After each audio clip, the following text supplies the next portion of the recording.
So I'll be doing a detailed video quality review of the newly released mirror dashcam, the 70mai S500 in this video. So most of you have been waiting for this video if you have already watched my previous videos of the unboxing and the installation of the S500. But to make things more interesting, I'll be putting in the 70mai A810 along with this. So the A810 is the most premium offering from the 70mai lineup, and it will be very interesting to see how the S500 fares against a 4K Starvis2 sensor. Now showing you only the review of the S500 won't make much sense if you cannot compare it with what's best out there. So the A810 will be doing that job, and after you watch this comparison video, you will be in a better position to decide which one of these two cameras is the right one for you. So you're watching Travel Tech, and let's get started.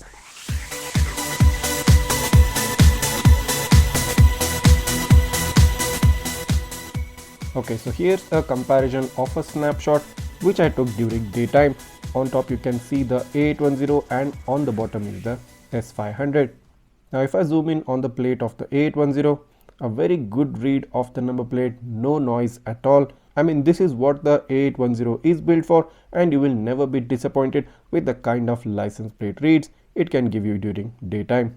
Zooming out and taking a look at the S500 sample, now you can clearly see it has a mild range of blurriness, and this is due to the lesser resolution count compared to the A810's 4K resolution, but nevertheless it is working as intended and as expected for a 1944p camera, and the license plate read is pretty good in this as well.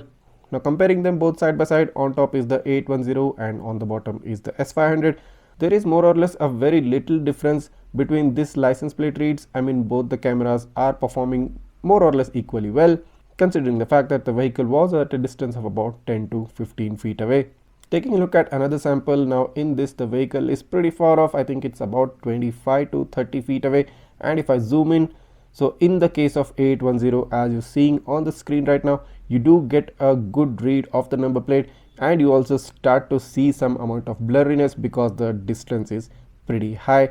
At a distance of 25 to 30 feet with a 4K resolution, you can still catch some number plates, and that's the best thing about the A810.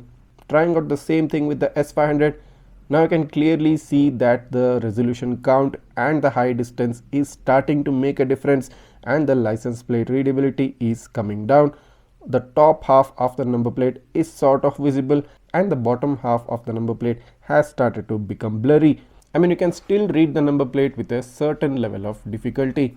Comparing the license plate read side by side, on top is the A810, which provides a very easy to read number plate at such high distance compared to the S500, where it becomes slightly difficult to read the number plate.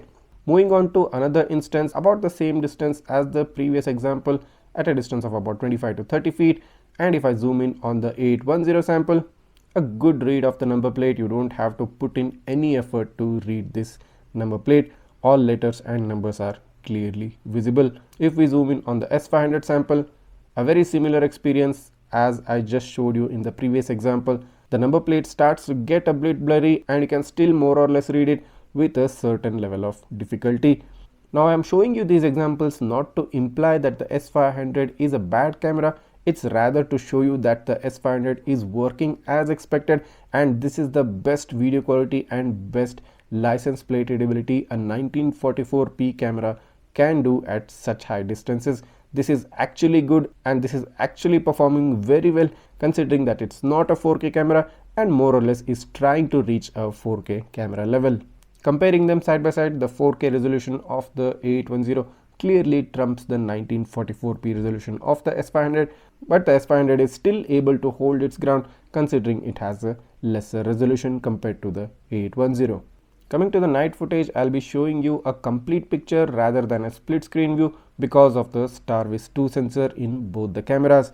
Now do note that the high glare coming from the opposite headlights, I've paused the video just to emphasize on that fact. And if I pause the video at a certain point and zoom in, now in this case this is a A810 camera, and this gives you a really stunning read of the number plate in spite of such high glare from the headlights of the nearest car. Now this is the power of Starvis2 in its full effect, and you can see this clearly in this particular example.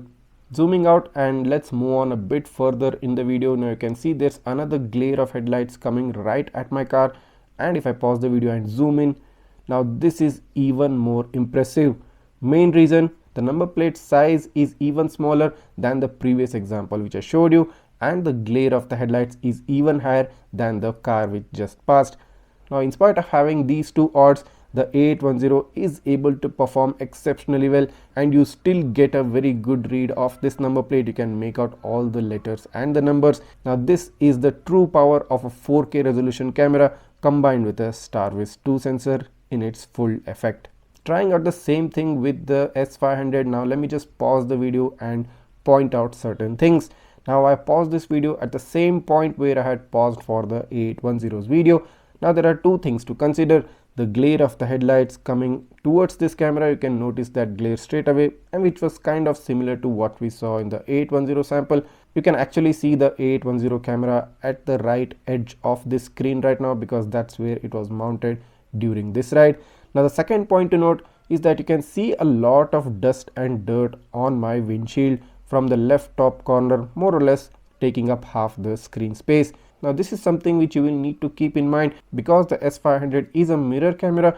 It will catch everything which is right on the windshield. So if your windshield has a lot of dust and dirt and you haven't cleaned it properly, and if the wipers of your front windshield are not clean, they might create some streaks on the windshield as well, as you're seeing right now. So all this will be visible in the mirror cameras because they are mounted right behind the windshield. So this is something which you should be consider before buying a mirror dash cam. You should put in that extra effort to keep your windshield always clean in order to get the best footage. So moving on to show you the license plate readability at the same point where I had shown you in the case for the 810. This is good. I mean, this is really good. The Starvis2 in the S500 is working well, although it lacks a 4K resolution, hence you might see some blurriness, but the overall readability of the number plate is really good in spite of having the high glare hitting the camera directly. Let's move on and show you the second car which I had shown you in the 810 sample because it had a higher glare and a smaller sized number plate.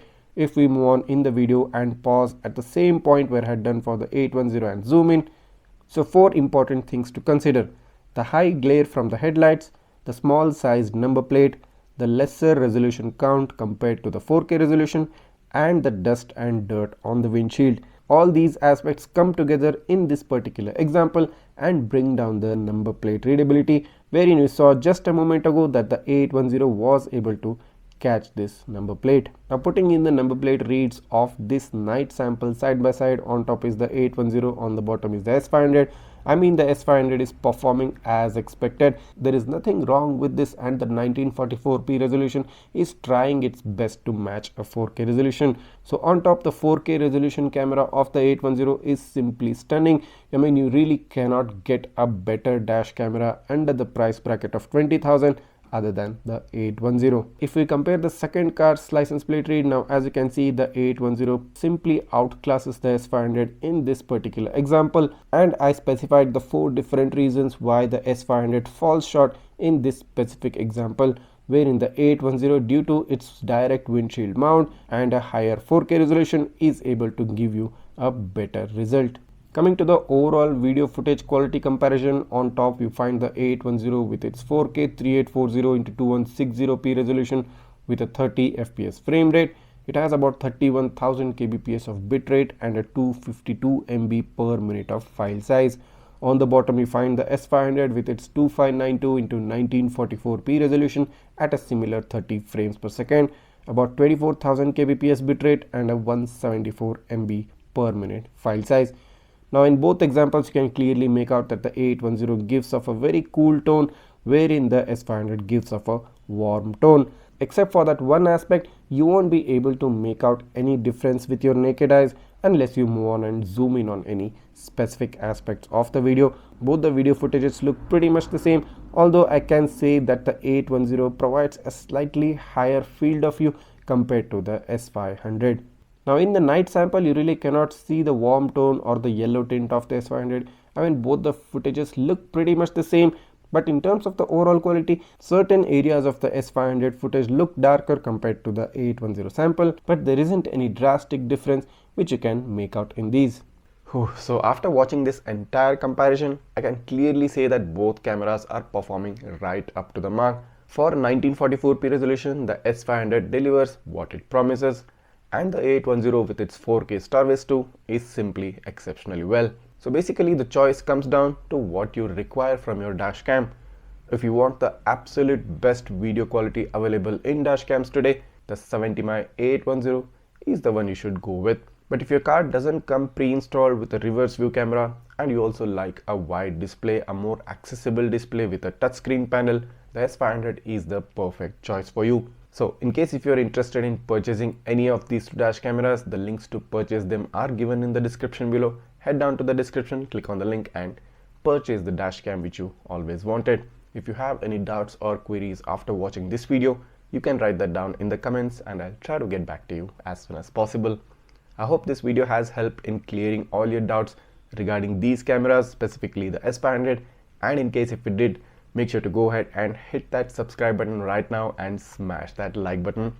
Also don't forget to hit the bell icon so that you get notified each time I upload a new video. Thanks for watching and see you in the next one.